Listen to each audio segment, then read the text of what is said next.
Welcome to City Square Podcast, where we talk to everyday people about faith and work. My name is Micah. I'm joined tonight by my co-host, John. And this is an episode of fan-friendly feedback,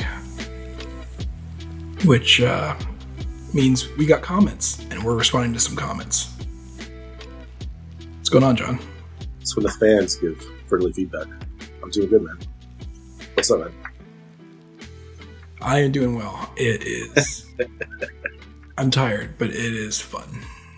You say I am doing well? Life is good. Doing well? I am doing well. You never finished telling about the grill, by the way. Oh, yeah. It's a Weber Spirit 310, I think it is. Yeah. It's pretty much, it's one of their base models. I didn't need anything super crazy fancy.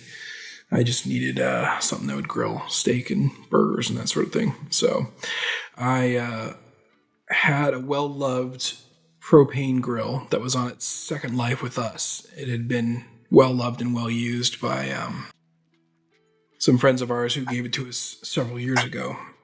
Nice. And we moved to a new place about a year ago, and we have a natural gas run to the patio. So we've been kind of waiting on the propane one to kind of give up the ghost. It was on its last legs. So we traded up for natural gas. So Weber's got good stuff, man. They're known for putting together grills that last a long time, man. Yeah. I have a few friends that enjoy the Weber kettles, those old, like, traditional round charcoal grills that... Some people tried to sell me on charcoal, but I was like, I've got natural gas run to my patio, and I'm going to use that. So at some point, I might do charcoal if I become like a absolute fanatic about it. But you know, is it like your inner Hank Hill? Something like that. You know, when they ask for their steak well done, we ask them politely yet firmly to leave. So have y'all done steaks on it yet? I did some today. Yeah, got them nice. Yes. Probably medium. They were like on the border of medium rare, but I'm still figuring out the grill, so I'll blame that. Not bad. Medium rare is kind of what you want, man. Yeah, it was good. I think it's tough because they were like grilling makes crappy steaks delicious, right? If you grill them properly, even if they're not that high quality, they're still really good. So they were a little thinner. I prefer like a thicker ribeye in general. Yeah. So, but you know, brand new grill. It was a bit of a thinner steak as well. So I was just playing around with it, trying to see the setting it's supposed to go on. You know, for my birthday last year, I bought 2 tomahawks ribeye steaks. And I put them I smoked them on my smoker for like 3 hours now. And they came out, I think I remember them coming out similar, but I don't know if it's medium rare. I just remember they were fantastic. Yeah. Salt, pepper, garlic, and dude, they were so tender. It's like John's having a spiritual experience right now. it is, man. Yeah. Dude, it was good. You're laughing because you weren't there. Had you been there, you would know. No, I understand. I completely understand. Yeah.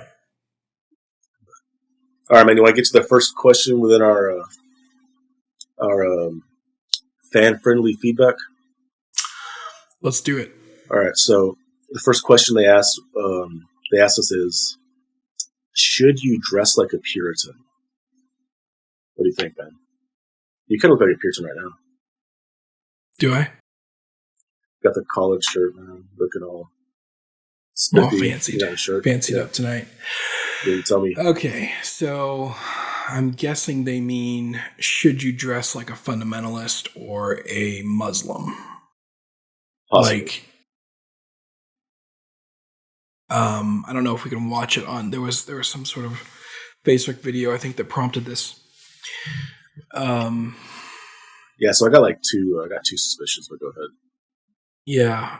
So this is a really interesting question. Um, there's so many different perspectives on this in Christianity. Right. Um, And like, if you get them like to the weird like subcultures, like within like Protestant circles, like some people get like really, really freaking into this crap. yeah. So like, when you say like a Puritan, um, I might need a little more context on that, but essentially I'm guessing it means like So obnoxiously yeah, modest, like it does. I noticeably. think so. So Yeah. we can like, let's go with like my two suspicions. We'll start with one of them, right? Okay. Which I think you're kind of on the right page. So like, there's like a short reel TikTok kind of thing with a Paul Washer, and he's like kind of like making. I think he's in a very Paul Washer way. He's making fun of like either this church or certain churches in a very Paul Washer way. And like at some point he says, I think he says something to the along the lines of like, it's like something along the lines of like, quit dressing like Puritans. You should dress like Puritans. Why? Because they lived a long time ago. And then he also says like, the reason people don't come to your church is not because you're preaching the truth. The reason they don't come to your church is because you're weird. He's like, stop being weird. And I like, if I can find the link, I'll put it in the comments down below. Yeah. But like, I think he's kind of like he's coming at people who like are, it sounds like he's coming at people who want to like to go way too far into like living in the past. Like this idea of like, we want to like achieve this, be a part of like this golden era that really wasn't that golden. And it's like, so stop dressing, like you shouldn't dress like that. That's a different world. That's a different culture. Like don't do that and just stop being weird. So that's my first suspicion. Interesting. What do you think? I mean, I would probably agree, and I imagine that he, like qualifies that, right? By like, yeah, you shouldn't look weird, but that doesn't mean you follow your culture in lockstep. For sure. Yeah, because I would assume that's true because he doesn't do that. Right. I was going to say, this is from Paul Washer, who's like, I mean, as a Lutheran, I think he confuses law and gospel a lot, which is kind of a separate discussion, but yeah, he's kind of a weird guy. Anyway, I mean, he's wearing a suit and tie, right? I think in this, I'm looking at the reel right now. He's wearing a suit and tie, which is the standard dress for the type of church that he's in. That's a standard dress that a pastor wears. Yeah, I don't think I've ever seen a video with that guy in a t-shirt. Yeah. Like, I think he wears a suit when he mows his lawn. Probably. But I mean, at the very least, no, he wears yoga pants when he mows his lawn. So I think this whole discussion is being modest, right? Modesty is really the topic at hand.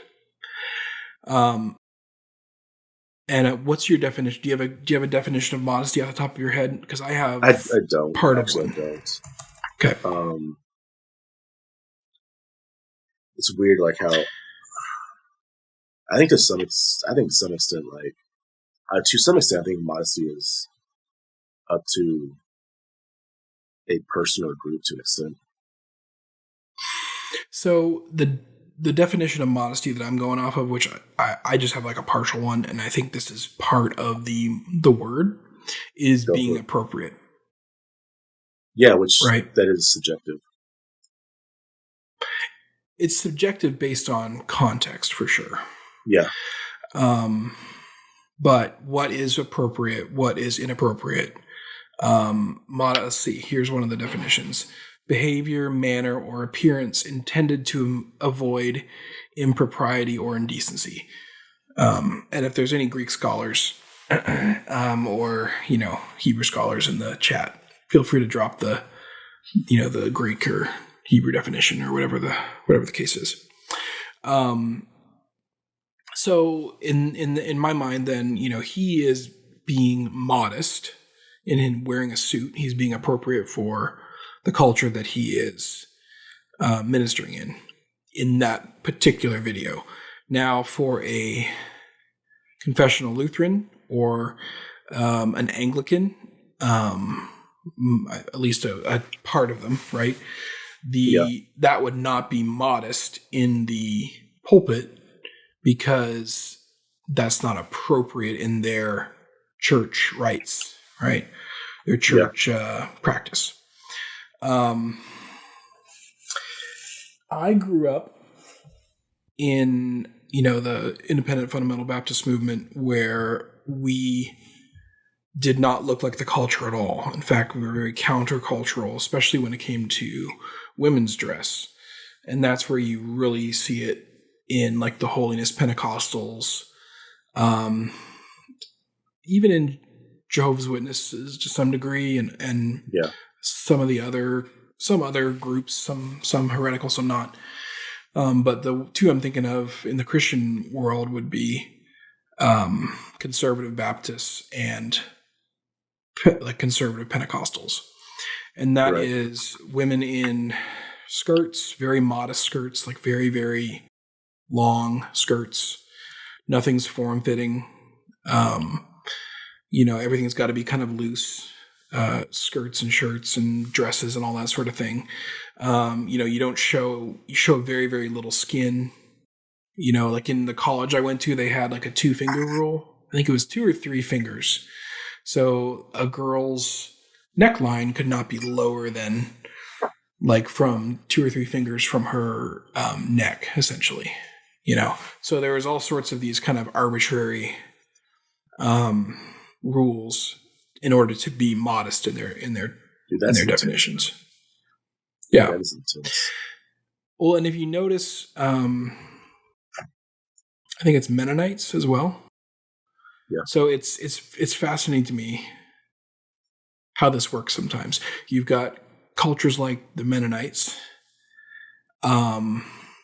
Muslims, holiness Pentecostals, fundamental Baptists, and most of the men wear normal clothes.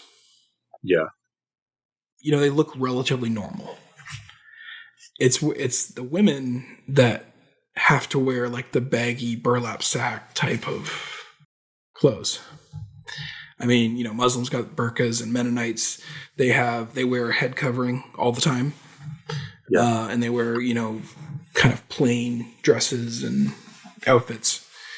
And, Pentecostals and the holiness Pentecostals and the fundamental Baptists that I'm familiar with, like long jean skirts, long khaki skirts, like that's kind of the norm. So I don't know. It's all seems to be geared around the women, honestly, in the non-church environments. So is that why you don't let your wife wear yoga pants outside the house? Oh no, she wears yoga pants outside the house. Sometimes, probably not very much, honestly. But like for us, wearing pants is called any type of pants. That's supposedly immodest from our background. For your background, yeah. So just by virtue of her wearing jeans or slacks or whatever, that's termed immodest by some people. So I think he's saying don't be weird. Yeah. I think there is a way to dress in appropriate ways. Modesty equals appropriateness, that are not showing excessive skin, not being excessively tight. This is for the women, right? Because men is kind of, is what it is. Most men just wear the same sort of thing. Now, tell me what you think about this, about appropriateness. Some people rail against like shorts and flip-flops on guys.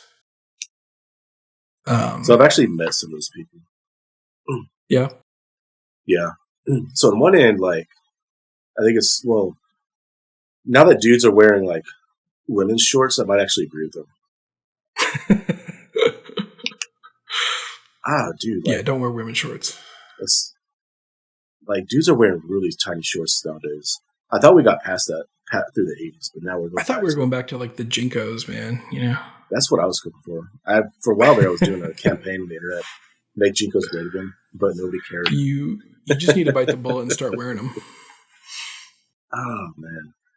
And so like Yeah. I've got distant family that the so like they actually did. I've got distant family where I guess you would say like the dress code for the men was comparable to the women. Really? And so the women always wore the big baggy denim jeans, and the dudes would wear pants and never allowed to wear shorts. Yeah. Um, I've been to go ahead. I've been to one church that men were. It was kind of like they weren't prohibited from wearing shorts, but they kind of looked at that as worldly and immodest as well. So, and you know, there is some. It's not a completely even, you know, spread, but in fairness, there are those people out there too. Yeah. And so what's the like? Why are sandals considered inappropriate or not or immodest? Oh, I don't know. Flip flops. Just because they're gross. That's not what men wear. I don't know. Was it a man's feet should remain uncaged? I enjoy flip flops when appropriate, and I wear them when I want to. So, if your feet are chalky and ashy, you shouldn't wear flip flops. Or you should like moisturize. You should do a lot of things. If you have gross feet, you don't need to show them off. Yeah, like why are you? You got 6 inches of callus in your foot. Man. Why are you wearing flip flops? That's just like go get you go get you a pet egg or whatever it is, pumice stone, and shave that down. I've never been into flip flops, man. I never really liked them. Yeah, I got one pair, but I use them for going to the pool and stuff. I mean, I think a lot of like the Christian, like I guess what we call like Christian culture around clothing and stuff is just really weird. Man. It's really weird. It's really awkward, and there's a lot of hard lines driven to where they should be driven. Yeah, I saw some guy on Twitter, which is a great place. I always have to add that disclaimer. It's a fantastic place. I actually enjoy it a lot, but because I see a lot of these arguments going on, and I kind of laugh at them. And this one guy said, like, women shouldn't wear yoga pants outside the house. And that was just part of it, so I'll get back to the rest of it. In principle, I kind of agree, right? Because a lot of yoga pants, especially, and there are ways to wear them that make them more immodest or less modest, less appropriate. If you've ever been on Instagram, you've probably seen girls at the gym wearing super tight, like skin tight yoga pants or whatever kind of pants they're wearing. I'm throwing them all under that yoga pants bucket umbrella. That's inappropriate. You know, that's not modest. There are yoga pants that are thicker, not like completely skin tight, even though they're slim fitting. And I wouldn't consider those inappropriate in the same sense. So anyways, if he's talking about the one extreme, I kind of agree. Like, you shouldn't be wearing those in public. You're probably just trying to draw attention to yourself. Or you haven't been taught that is drawing attention to yourself. You know, who knows? I can't read minds. But then the second part of his tweet was kind of like, you should only wear them like in your house, in your in-home gym while your husband watches you. Like, something it was weird. That, yeah. It was like weirdly specific. And really strange. Like, it just seems oddly specific. I'm like, and that's fine. Like, yeah, if you're married, you should enjoy looking at your wife, and your wife should enjoy looking at her husband. But it was a really bizarre way to kind of phrase everything. And, he got a lot of engagement and people yelling at him and stuff. And I just kind of rolled my eyes and moved on. So, how we get on yoga The same pants? thread, man. Huh? Oh, it's part of because it just, there's no option, man. There's no option. And I think in the same thread, that dude was like, hey, Christians shouldn't use co-ed pools or go to co-ed gyms. Those should be off limits. And if you do, I think he might have gone as far as saying, if you do, then you're not actually a Christian or something like that, man. I don't know if he said that. It wouldn't surprise me if some of those guys said stuff like that. I saw somebody say, if you think of the first person that you want to see when you get to heaven and it's not Jesus, you're probably not going. And I'm like, really? We're adding, the way he phrased it, it's like you're adding that as a requirement for salvation. Like, to have this imaginary scenario in your head about who you're going to see first in heaven. So anyways, people are dumb.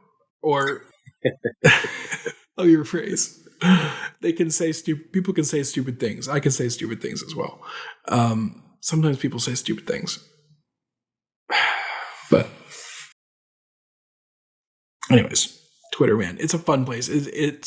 I love watching the counter signals. Yeah. People say something kind of dumb. And, you want to go to a co-ed gym, you're probably not a Christian. I don't know if he said that, but I don't have it pulled up for me, man, but it was something strange like that. And this isn't the first time that person has gone on that tangent. Like, this person, lives on that tangent. And so, I think I've got an issue, man, with pastors who enjoy being trolls. I've got an issue with that. There's nothing in the qualifications for no that says thou shalt not be a troll. But I feel like it's probably covered under some of the other qualifications. And maybe that's the former Mark Driscoll fan in me or whatever.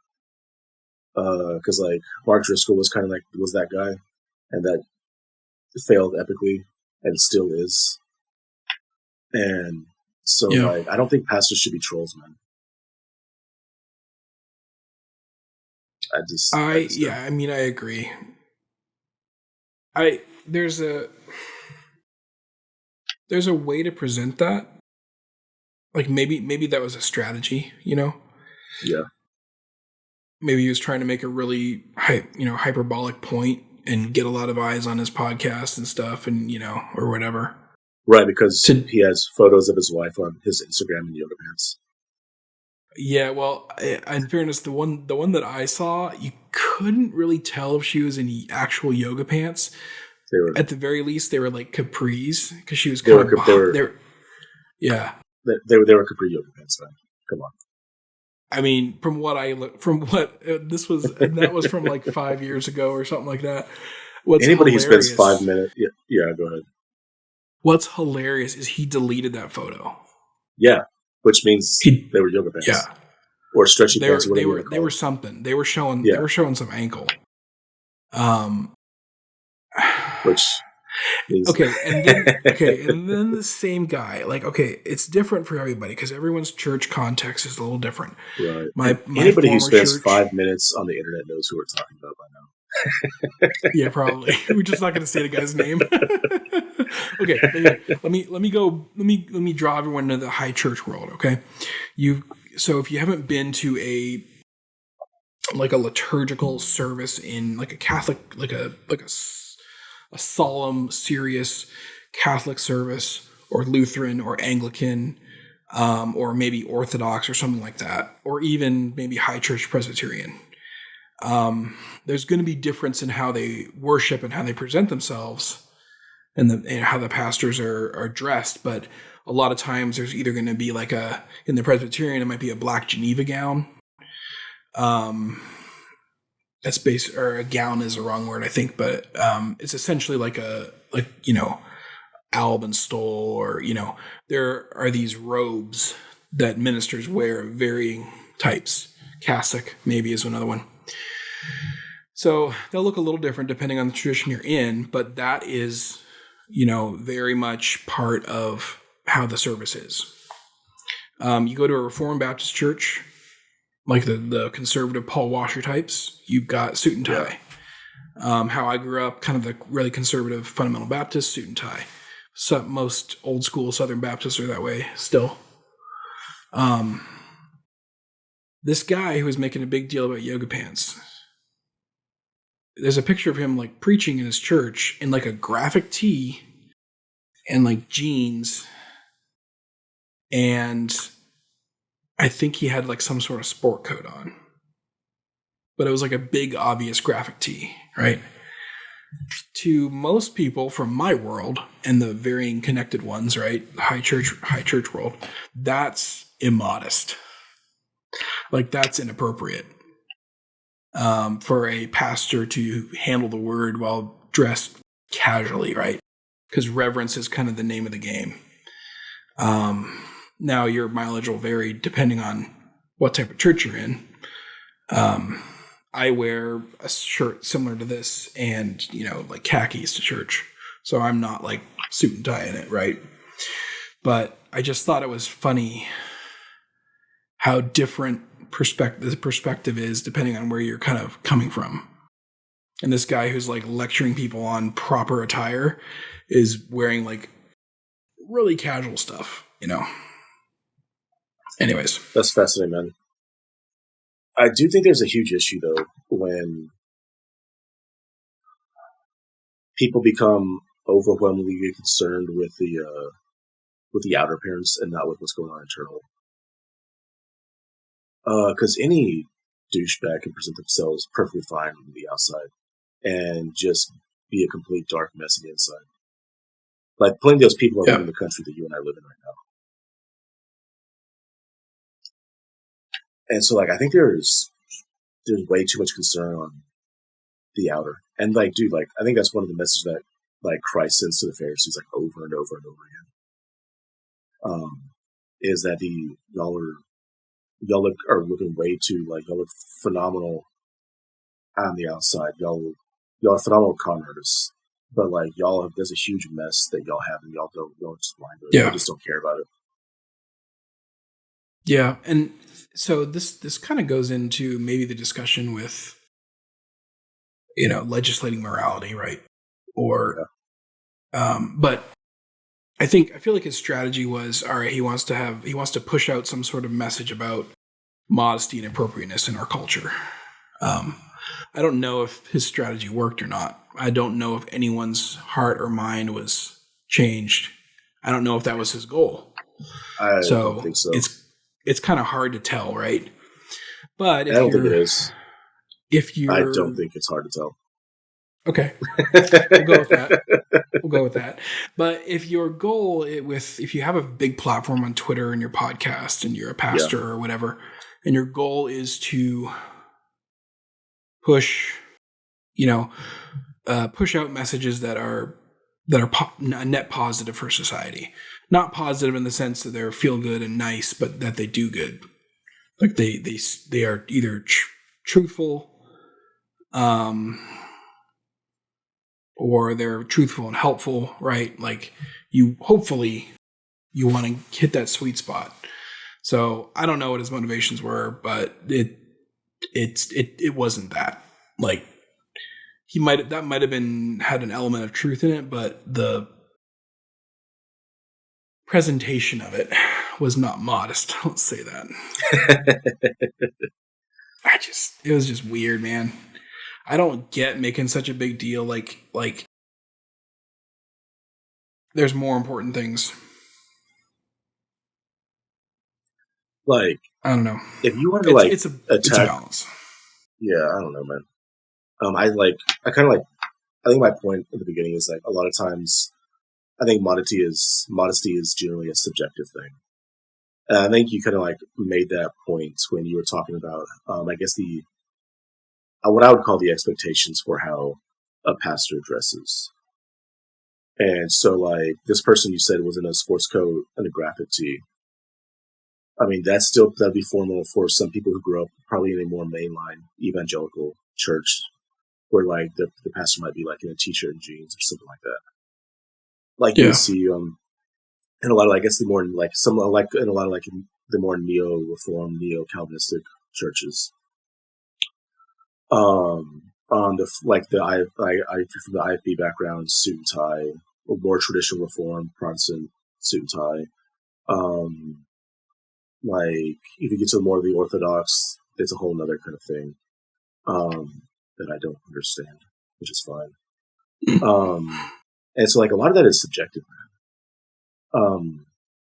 And so like modest women in America are going to look like prostitutes in the Middle East. All that, like a lot of that stuff is subjective. So like I still kind of go with that, man. A lot of it is subjective, and to some extent, even though it is subjective, it should reflect on the internal. But go ahead.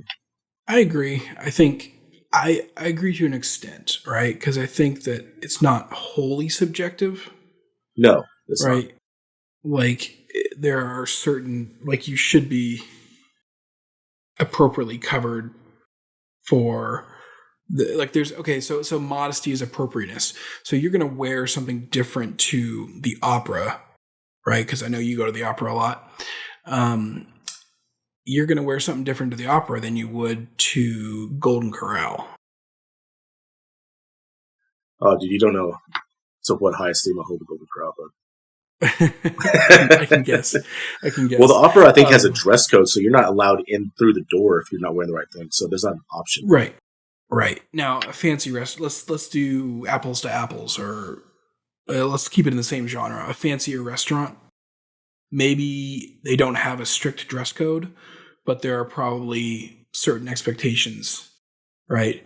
No shirt, no shoes, no service. There are certain things that are not completely subjective, but are maybe more contextual, if we can use that term. Okay.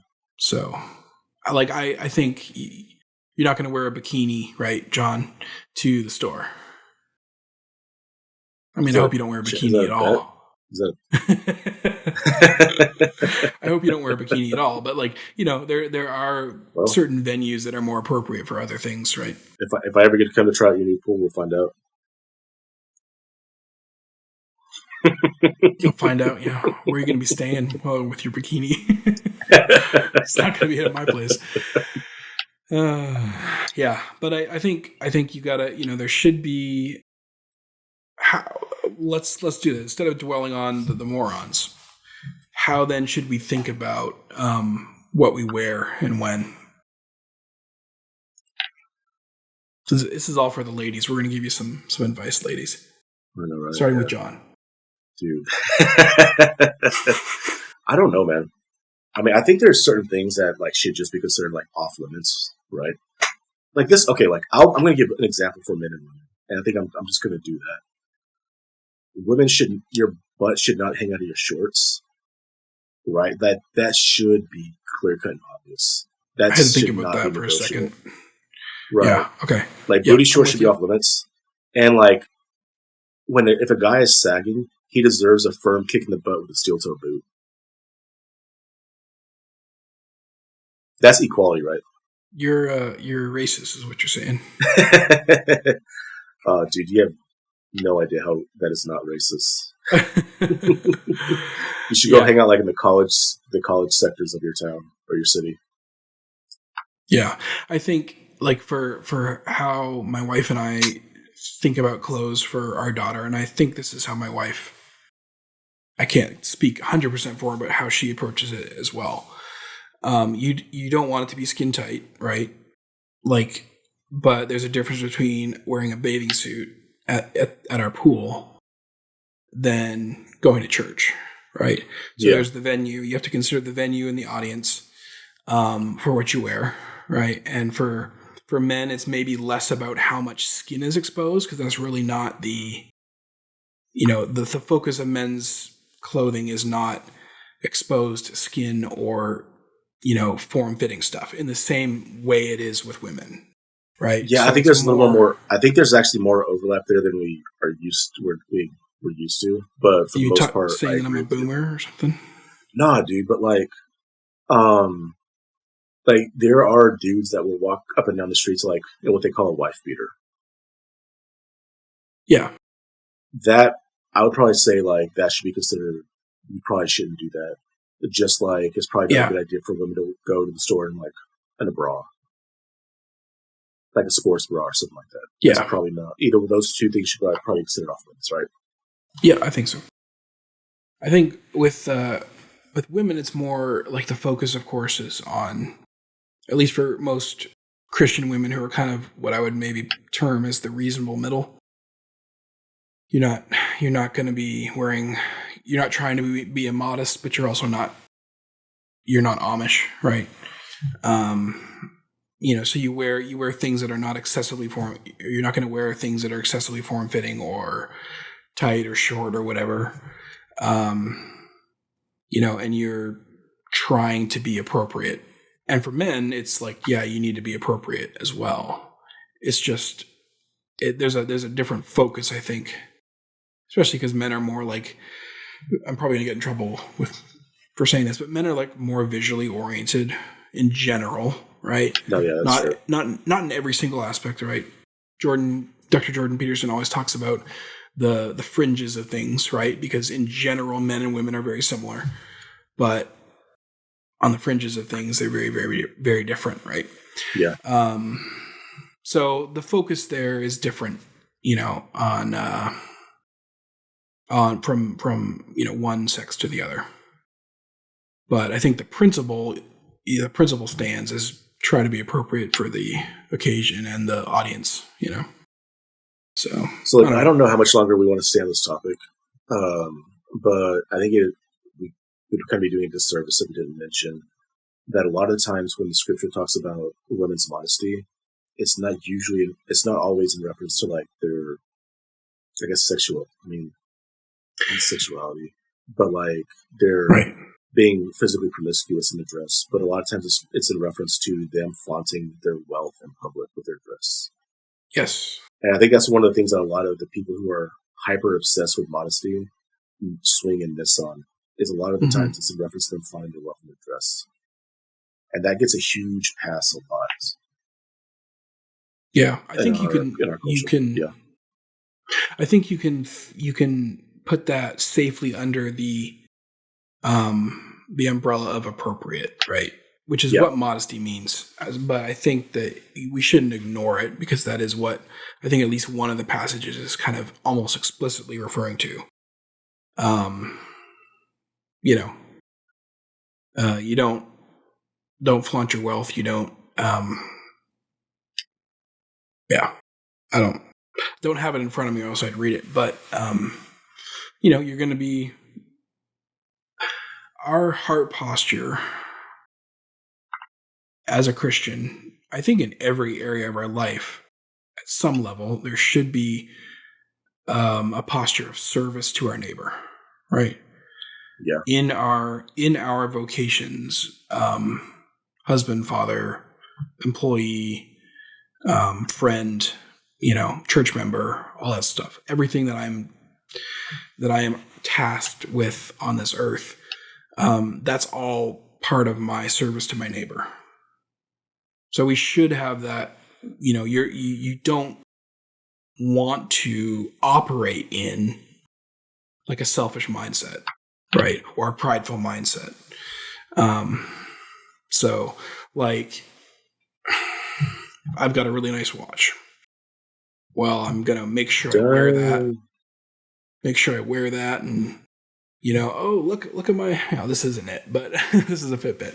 But it's like, oh, hey guys, how are things? And I'm like, oh, what time is it? Look at my sweet 7-year-old Fitbit that's about to die. But if that was my dress watch or whatever, or if I had some type of fancy ring or jewelry, then I mean, what's my heart motive in that? Right? Look at me, notice me. I want compliments. I want, my ego to be stroked or, whatever. So I think. So you're saying that Andrew Tate's got it wrong? Oh, he has a lot of things wrong.